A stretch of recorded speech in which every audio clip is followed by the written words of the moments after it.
T20 world cup के final में team India की जीत के साथ ही 150 करोड़ भारतीय भी अपने अपने अंदाज में इमोशन बयां कर रहे हैं। इनमें से एक इमोशन प्रफुल्ल बिल्लौरे का भी है, जिसे लोग एमबीए चाय वाला के नाम से जानते हैं। प्रफुल्ल ने एक वीडियो शेयर किया जिसमें वो इमोशनल नजर आए। उन्होंने एक टी शर्ट पहनी थी जिस पर लिखा था पनौती, hate is a new love. Social media पर भी रविवार सुबह से पनौती जो है वो ट्रेंड कर रहा है। सोशल मीडिया पर एक्टिव रहने वाले ज्यादातर लोग ये जानते हैं कि प्रफुल्ल ने खुद को पनौती क्यों लिखा। जो लोग नहीं जानते उनको बता देते हैं कि प्रफुल्ल को सोशल मीडिया पर अक्सर लोग पनौती उपनाम देते हैं। इसकी बड़ी वजह है कि पिछले करीब 1-1.5 सालों से उन्होंने जिसको भी सपोर्ट किया या जिस किसी के साथ भी उन्होंने अपनी तस्वीर शेयर की, उसके साथ कुछ बुरा हो गया। खासतौर पर क्रिकेट की बात करें तो प्रफुल्ल ने जिस भी टीम को सपोर्ट किया है उसे हार का सामना करना पड़ा है। ऐसे में इस बार प्रफुल्ल ने खुद को ट्रोल करते हुए टीम इंडिया के बजाय साउथ अफ्रीका की टीम को सपोर्ट किया, ताकि पनौती वाली बात यहां भी सच साबित हो जाए और भारत मैच जीत जाए। और हैरानी की बात यह है कि हुआ भी कुछ ऐसा ही। इसके बाद उन्हें पनौती कहने वाले ट्रोल्स अब उनकी खूब तारीफ कर रहे हैं। ऐसे में प्रफुल्ल जो हैं इस पनौती शब्द के हेट को नया प्यार बता रहे हैं। तो आज इस पनौती के पूरे ट्रेंड पर बात करने के लिए हमारे साथ मौजूद हैं एमबीए चाय वाला के फाउंडर प्रफुल्ल बिल्लौरे। हेलो प्रफुल्ल, आपका बहुत स्वागत है ललन टॉप पर। सबसे पहले तो आप ये बताइए कि जब कल रात इंडिया जीती तब आपके जहन में क्या फीलिंग्स थी? एज एवरीवन हैज कि जितना लोगों का जो था वो मेरा भी था एज एन इंडियन कि हम लोग जीत गए एंड पूरा आखिरी के 3-4 ओवर बड़े कश्मोकश में भरे हुए थे। सूर्य कुमार भाई का जो कैच था वो विनिंग मोमेंट था and I was literally crying कि वी हैव वन।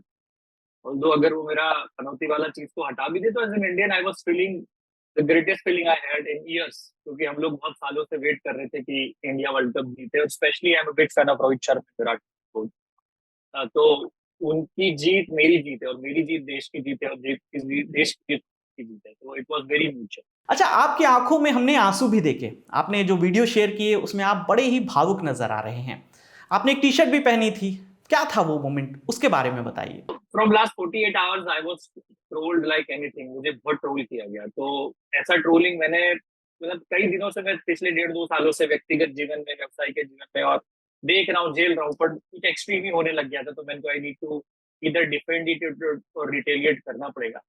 तो मूवमेंट वाज गुड और मुझे रोना आ ही गया, क्योंकि देखो देश भी जीत गया था, देश भी जीत रहा था एज अ फाइनल में, और मैं खुद भी जीत रहा था, कहीं ना कहीं हार के भी जीत रहा था और जीत के भी हार रहा था। व्हाटएवर यू से, I was winning, all were winning. और जिस हिसाब से नेगेटिविटी प्यार में कन्वर्ट हुई और लोगों का प्यार सराहना और कहीं ना कहीं हजारों लाखों करोड़ों लोगों के मैसेज आए कि भाई that was a good thing which you did, because हम हर कोई को किसी को ट्रोल किया जाता है इस देश में। तो it was a good feeling, बहुत अच्छी फीलिंग थी for me personally and my family. मैं कई क्रिएटरों से मिलता हूँ देश भर में, उनको अगर गालियां पड़ती है तो वो हफ्ते 10 दिन महीने भर पहाड़ों में चले जाते हैं, फोन बंद कर देते हैं, कंटेंट क्रिएशन बंद कर देते हैं, कमेंट्स को ऑफ कर देते हैं। मैंने जीवन में कभी कमेंट्स को ऑफ नहीं किया, मैंने कभी। तो और फिर इंडिया का जीतना, तो ये कई सारी चीजों का मंथन होके वो आंसू निकले, वो खुशी के आंसू। वो आंसू थे यू नो संतुष्टि के, वो आंसू थे कि कोई बात नहीं आगे बढ़ो। वो आंसू थे मेरे जैसे कई हजारों लाखों लोग हैं जिनको घर से कोई निकले होंगे, तो कोई बात नहीं, it's okay. It's okay to be unhappy, it's okay be to be disappointed, it's okay be to cry. And हम लोग पुरुष है ना यार, हम पुरुष अगर क्राई करते हैं तो उसको कमजोरी समझते हैं, बट मैं बोलता हूँ कि और भी रो लेता है, खुद भी थोड़ा बहुत ऊपर नीचे हो जाता है। What is wrong in this? अच्छा प्रफुल्ल, ये बताइए कि पनौती वाला ये पूरा ट्रेंड जो है वो आपके साथ ये शुरू कैसे हुआ? कब से आपको इस नाम से ट्रोल किए जाने लगा? सो मेरे नाम से ना, सर पता नहीं, मेरे नाम से कई लोगों के नाम से व्यू बहुत मिलते। पहले मेरे व्यवसाय व्यापार पे लोगों ने प्रॉब्लम्स क्रिएट करी, फिर हम दिल्ली हाई कोर्ट गए, हमने सारे वीडियोस डिलीट करे जहाँ पे वो प्रूव नहीं कर पाए, जो भी फेक इन्फॉर्मेशन उन्होंने हमारे खिलाफ करी थी, सब कुछ फेक था, सब कुछ उन्होंने स्क्रिप्टेड लिखा था, क्योंकि यूट्यूब पे कोई रेगुलेशन नहीं है, ये सोशल मीडिया पे कोई रेगुलेटरी बॉडी नहीं है। तो लोगों ने वहां किया, फिर हम दिल्ली हाई कोर्ट गए, हमने आग्रह किया यूट्यूब से कि ये जो वीडियो है सब गलत है, इनको आप डिलीट कीजिए, और फिर डिलीट हुए कई सैकड़ों वीडियो डिलीट। फिर उसके बाद उनको लगा कि चलो भाई ये तो यहाँ पे तो ये गलत बंदा नहीं है, कुछ और पकड़ते, तो पनौती का ट्रेंड लेके आए कि तो पनौती पे करते। तो मेरे फेक वीडियोस फोटोशॉप किए गए, पुराने फोटोज को, जिनसे भी मैं, मेरे कुछ अच्छे संबंध है लोगों से व्यवसाय और व्यापार की दुनिया में, उनके फोटोज के साथ एडिट किया गया, फोटोशॉप किया गया। फिर उनका कभी भी कोई बुरा समय, हर व्यक्ति अपने एक समय के दौर से गुजरता है, कभी उनका शेयर प्राइस नीचे होता है, कभी उनका व्यापार व्यवसाय में ऊंच नीच, उतार चढ़ाव, होता रहता है। तो वहां पे हमेशा एडिट किया गया, वो टाइमिंग के साथ, स्क्रिप्ट के साथ उन्होंने स्ट्रेटेजी रणनीति अपनाई। तो ये I don't know where did it start, but ये when I met mister Adani, when I met Vijay भैया from Paytm, when I met Amar Gupta, and I keep meeting, तो उनके साथ के फोटो को हमेशा यूज किया गया। और कई बार मेरी मोस्ट ऑफ द टाइम 70-75%, 85% मेरी ट्वीट जो होती है वो फोटोशॉप करते हैं। और कुछ भी देश में हुआ, तो वहां जैसे रेलवे में कुछ हो गया, तो रेल की कोई दुर्घटना हो गई, तो वहां पे मेरे ट्वीट को वो फोटोशॉप कर लेंगे, फेक मेरा वेरीफाइड अकाउंट का इमेज डाल के उसको चलाएंगे। अब चूंकि आम जनता को नहीं पता कि ये फेक है रियल है, तो वहां पे बहुत ज्यादा होने लग गया ये। और ये मैच के दौरान मेरे कुछ मीम्स थे साउथ अफ्रीका की टीम के साथ बनाए गए, इंग्लैंड की टीम के साथ बनाए गए कि इंग्लैंड के साथ इसके फोटोज वायरल करो तो इंडिया जीत जाएगी। और ये कुछ होता नहीं है, सुपरस्टिशन ऐसी कोई चीज होती नहीं है। तो वायरल होने लग गई, बहुत ज्यादा वायरल होने लग गई। मेरे को मैसेजेस, डीएम्स और गालियां लिखना शुरू कर दिए, ये वो नहीं करेगा तो ये कर देंगे, वो कर देंगे। तो मैंने उसको फिर खुद से ही, कोई पीआर एजेंसी नहीं थी, मैंने खुद से ही कोशिश करी, ट्विटर पे 4-5 ट्वीट डाली, फिर मैंने 50 से 54 मीम्स खुद बनाए। लोगों ने जो बनाया उसी को मैंने पोस्ट करना शुरू कर दिया। तो मैंने कोई इस पे खर्चा भी नहीं किया, कुछ पीआर नहीं किया, कोई एजेंसी नहीं बोल सकती कि we did a PR for. I was personally engaging people on internet, on Twitter। तो जो मीम्स वो बना रहे थे, मैंने उनको डाउनलोड किया और अपने पेजेस से डालना शुरू कर दिया। तो वो कहते हैं ना कि मुझे अपनी एक गांव की कहानी याद आ गई विकास, अगर आप मुझे इजाजत दे तो मैं शेयर करना।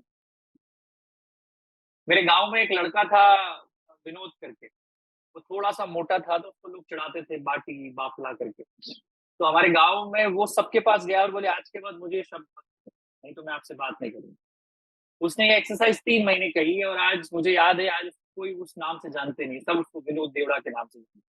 उसने वो 2-3 महीने की एक्सरसाइज करी, उसको किसी ने आज की तारीख में, ये 2 साल पहले उसने किया, आज उसको कोई वो उस नाम से चिढ़ाता नहीं है। तो कभी कभी जब दुनिया आपको कुछ कहे, या तो आप पूरी तरीके से नजरअंदाज कर दीजिए, इग्नोर कर दीजिए, या फिर थोड़ा बहुत किसी से आप किसी से भिड़िए मत, किसी से लड़िए मत, किसी से वो मत कीजिए, पर अपने ही चीजों को, आपके ऊपर कोई चीज हथियार के रूप में फेंकी गई तो आप अपना डिफेंस कीजिए और उसी को वापस यूज कीजिए। ये मैंने अपने छोटे से 27 साल के जीवन के अनुभव में सीखा। अच्छा, सोशल मीडिया पर लोगों ने आपको पनौती का टैग दे दिया, इसका आपकी पर्सनल लाइफ पर कितना इम्पैक्ट पड़ा? आपका अपना परिवार है, आपकी टीम है, आपके दोस्त हैं, मतलब कैसे आपने इन सब चीज़ों को हैंडल किया इस टैग के मिलने के बाद? तो विकास जी, शुरू में तो बुरा लगता है, हर किसी को लगता है, कोई व्यक्ति नहीं कह सकता तो बुरा नहीं लगता है।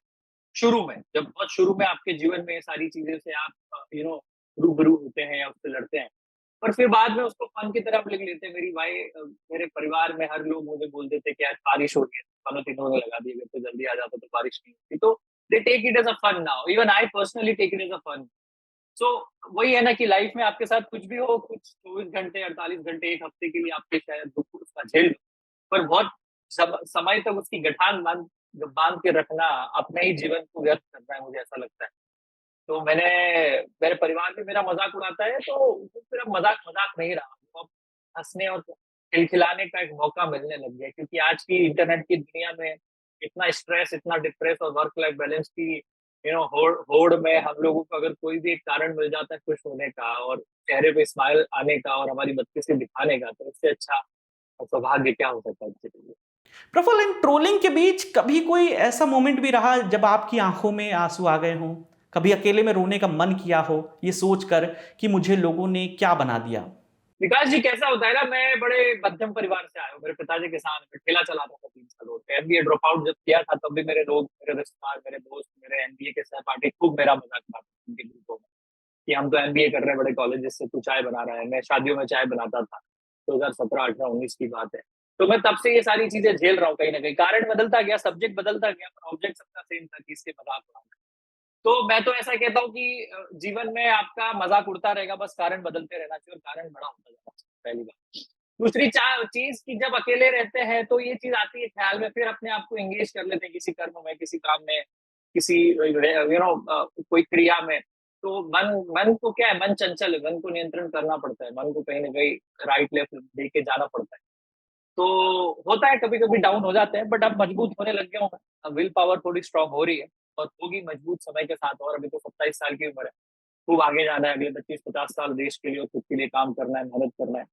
तो अब क्या है कि अ, अब फर्क पड़ता नहीं है, प्यार भी बहुत ज्यादा खुश नहीं करता है और हेट भी दुखी नहीं करता है। तो अब वो तितिक्षा वाली जो मूवमेंट है, अगर आपको शब्द याद हो, तितिक्षा कि, और हमारे बिजनेस में एक शब्द है ब्रेक इवन, ना प्रॉफिट ना लॉस, तो ना हेट ना लव एंड ना लव। तो मैंने अभी रिसेंटली में कहीं एक hate is the new love की एक परिभाषा दी है देश को, जो कि खूब प्यार, उसको सराहना मिल रही है। तो अगर आपको हेट मिल रहा है मतलब आपको प्यार मिल रहा है, वो दे नहीं पा रहे, उसकी पैकेजिंग अलग है हेट के रूप में, बट वो आपको चाहते हैं, वो आपको इग्नोर नहीं।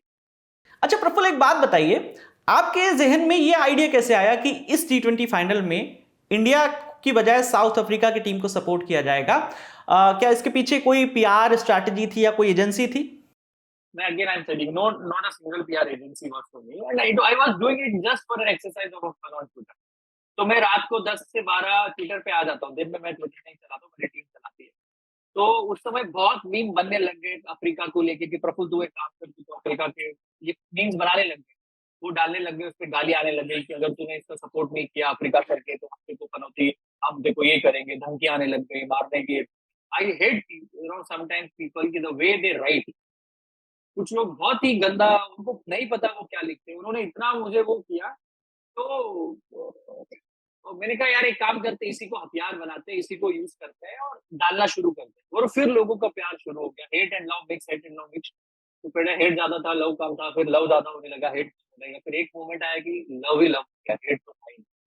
अब जो हेट कर रहा है उसको दर्द हो रहा है कि मैं इसको हेट करूँ क्या ना करूँ, क्योंकि इसको तो फर्क पड़ता नहीं है। अच्छा, हमने आपकी टी शर्ट पर जो मैसेज देखा, पनौती hate is a new love, इसके पीछे क्या आइडिया था? तो नथिंग, मैंने मैंने लड़के के मैनेजर को बोला कि इस पर डिजाइन करो, मैं अपने नाम के आगे अपने टी शर्ट पहनूंगा पनौती, जिस नाम से मुझे चढ़ाते लोग उसी को मैं यूज करूंगा, और hate is the new love की टैगलाइन दूंगा। तो ये मैसेज सिर्फ मेरे लिए नहीं थे, इस देश में कई लोग अपने घर परिवारों से निकल के अपनी पहचान बनाने की कोशिश कर रहे हैं। 140 करोड़ लोग हैं विकास देश में, पर सबका पास अपना पहचान पत्र है, पर अपनी पहचान नहीं है। तो सबसे पहला हथियार समाज के पास किसी व्यक्ति विशेष को आगे बढ़ने से रोकने के लिए होता है उसकी बेइज्जती करना, उसको ट्रोल करना, उसको परेशान करना, उसकी इमेज, उसके कैरेक्टर, उसके चरित्र पर सवाल या निशान उठाना। पर मुझे ऐसा लगता है कि 32-33 तक आपका कोई चरित्र का निर्माण ही नहीं होता अगर आप मिडिल क्लास फैमिली से, अगर आप कोई गरीब परिवार। हमें तो पता ही नहीं कि दुनिया है क्या, हमें तो हमारी दुनिया बनानी है ना अभी, और हमारे पास खोने को कुछ नहीं। तो ये मैसेज मेरे खुद के लिए भी है, तो ये मैसेज सभी लोगों के लिए कि जो दुखी होते हैं, डाउन होते हैं, अपने आप को थोड़ा डिप्रेस करते हैं, कहीं ना कहीं असहाय और अकेला महसूस करते हैं, कि डरो मत। आपको जिस चीज से लोग परेशान या समाज या इकोसिस्टम परेशान कर रहा है, उसी को अपनी ताकत बना लो, क्योंकि आपकी ताकत है, कोई और आपके भरोसे पे काम नहीं करेगा, कोई आपके लिए काम नहीं करता है इस दुनिया में। आपको आपकी कहानी बनानी पड़ेगी, जैसी भी हो, थोड़ी मरोड़ी, थोड़ी खट्टी, थोड़ी मीठी, पर आपको ये जीवन मिला है, किसी पर्पस के लिए मिला है, इसको यूज कीजिए, उपयोग कीजिए, और अच्छे से विदा ले लीजिए जब भी आपकी विदाई हो सकते हैं। प्रफुल्ल, एक बात बताइए, कभी आपके साथ ऐसा हुआ है कि आप किसी सेलिब्रिटी के पास गए हो और उन्होंने आपसे भले ही मजाक में ये कहकर फोटो खिंचवाने से मना कर दिया हो कि भाई तेरे साथ फोटो क्लिक नहीं कराऊंगा वरना मेरे साथ कुछ गड़बड़ ना हो जाए? ये होता है कभी कभी। ये हमारे जितना स्टार्टअप के लोग हैं, हम लोग क्रिएटर हैं, हम लोग मिलते रहते हैं दिल्ली बॉम्बे वाले, तो वो मजाक मजाक में मेरी मजाक उड़ाते हैं, बट सब मजाक ही उड़ाते हैं। कई बार मैं लोग मुझसे फोटो खिंचाने के बाद, तो वो मुझे बोलते, मैं उनको बोलता हूँ पनौती नहीं लगेगी, तू चिंता मत करा जा। तो घबराते हैं कभी कभी। तो कई बार मैं कहीं कॉलेज यूनिवर्सिटी में कहीं जाता हूँ सेशन देने, या कहीं आउटलेट की ओपनिंग में जाता हूँ, तो वही कि आपको पन्नों ही नहीं मिलेगी, आपको उन्नति मिलेगी। तो वही again, so when you make fun of yourself, it's tough for people to make fun of you. तो मैं वो कोशिश करता हूँ, और वही है, देखो क्या है, कुछ अपने अंदाज में, कुछ नजरअंदाज करके ये जिंदगी आपको देनी है विकास। तो मैं कई चीजें नजरअंदाज कर देता हूँ, और जीवन में कई सारी चीजें सीखनी है, आगे बढ़ना है, काम करना है, मेहनत करना है। तो ये वाला गुण, ये वाला सेंस और ये वाला स्ट्रेटेजी रणनीति भी सीखनी पड़ेगी। तो बस सीख रहे हैं, जी रहे हैं, आगे बढ़ रहे हैं, और कर्म करते जा रहे हैं। अच्छा, अब आखिरी 2-3 सवाल हैं। आपने अपने बारे में सबसे बेहतरीन मीम्स कौन सा देखा है? आपको कुछ अगर याद आ रहा हो सोशल मीडिया पर, रीसेंट हो या पुराना हो, जो भी है, जो लगता हो आपको कि बेहतरीन मीम्स आपके ऊपर बना है। बहुत मीम बने हैं, हजारों मीम बने हैं। एक रिसेंटली में बहुत वायरल हो रहे हैं, जहाँ पे ये अपना ये जयालाल वाला, कौन सा है, जेठालाल वाला शो, तारक मेहता का उल्टा चश्मा। तो उसमें जेठालाल पे वो मकरम, जो साउथ अफ्रीका के कैप्टन है, उसका फोटो लगाते हैं, और वो मेरे को कॉल करता है कि फोन उठा प्रफुल्ल, तेरी शक्तियों का इस्तेमाल नहीं हो रहा है, फोन उठा, कुछ कर मेरे लिए। साउथ अफ्रीकन टीम का कैप्टन बोल रहा है, और मैं ऊपर हंस रहा हूँ कि मैंने तो यार इंडिया को जिता दिया। तो that was the most funniest and most hilarious memes I came across. कि वो जेठालाल किसी को फोन करता है कि फोन उठा, तो that was a Markram captain of African image was there, तो वो बहुत फनी। फोन नहीं उठा रहा है, फोन उठा, फोन क्यों नहीं उठा रहा है? They people are extraordinary. They are extraordinary. They make fun. You know, it's good. मैं भी देखता हूँ लोगों के में, it looks good for a fun and extra बहुत क्वालिटी है, और देखो डेमोक्रेसी है, ये सब चलता रहता है around. अच्छा, कोई ऐसा मीम जो देखकर आपको बहुत बुरा लगा हो? I don't know. I don't know. मतलब I took all the memes from those 48 hours as a fun. And जो पिछले 14-15 मतलब पिछले एक दिन से चीजें बदली, और खासकर आफ्टर विनिंग दी इंडिया, तो मेरी तो मेमोरी अभी वो हो गई है पूरी। I forgot everything. I don't no. तो अब तो मैं लाइफ में चीजों को बहुत पॉजिटिवली हमेशा ही लेता हूँ, आगे भी लेता रहूंगा, तो मुझे it's tough for me Vikas ji to remember कि क्या है वो। अच्छा, क्या कभी ऐसा हुआ है कि आप जिन लोगों से मिले हैं और उनके साथ आपने फोटोज भी क्लिक कराई हैं और उसको सोशल मीडिया पर शेयर भी किया हो, और कभी उनका बुरा वक्त आया हो तो उन्होंने कभी आपको फोन करके कहा हो कि यार देखो क्या हो रहा है तुम्हारे फोटो डालने की वजह से? No no no. तो यू नो, ये जो कर्मवीर है ना विकास जी, वो कभी किसी को परेशान नहीं करेगा, वो कभी किसी का मजाक मजाक में कहीं मिलेगा तो बता देगा कि यार तेरी वजह से हो गया, या वो भी नहीं करेगा, उसके सहपाठी या हमारे ग्रुप का पीयर्स का करे देगा, बट ऐसे कभी नहीं होता। मेरे साथ भी बहुत सारे लोगों ने बहुत सारे किया, पर मैं कभी ऐसा बोल के नहीं बोलूंगा कि तुझे। वैसे लाइफ में क्या होता है ना, आप आगे ही देखते हो, आप आगे ही बढ़ते हो, थोड़ा बहुत फन मजाक कहीं हिस्सेदारी में हो गया, क्योंकि आज की तारीख में फंड बहुत बढ़ गया है लोगों के लिए, कहीं कुछ बोल दो बहुत बुरा लग जाता है लोगों को। दिल छोटा हो गया है, मतलब दुनिया बड़ी हो गई, दिल छोटे होते जा रहे हैं लोगों के। तो ये थे प्रफुल्ल बिलोरे, और जिन्होंने बात की जो आज पूरे दिन भर ट्रेंड कर रहा है हैशटैग पनौती, उसके ऊपर बात की प्रफुल्ल ने, और कैसे प्रफुल्ल ने जो है इसको हथियार के तौर पर यूज़ किया, इसको पॉजिटिव सेंस में यूज़ किया, और उन्होंने साउथ अफ्रीका की टीम को सपोर्ट किया और उसके बाद इंडिया जीती, और hate is a new love की डेफिनेशन उन्होंने जो है सोशल मीडिया पर जो ट्रोल्स हैं उनको दी, और बताया कि कैसे पनौती जो उनके लिए हेट था वो ही अब उनके लिए एक नया प्यार है। इस पूरे वीडियो पर आपकी जो भी राय है आप हमें कमेंट सेक्शन में ज़रूर बताइएगा। कैमरे के पीछे मेरे साथी जतिन हैं, मेरा नाम विकास वर्मा है। देखते रहिए दी लल्लन टॉप। शुक्रिया।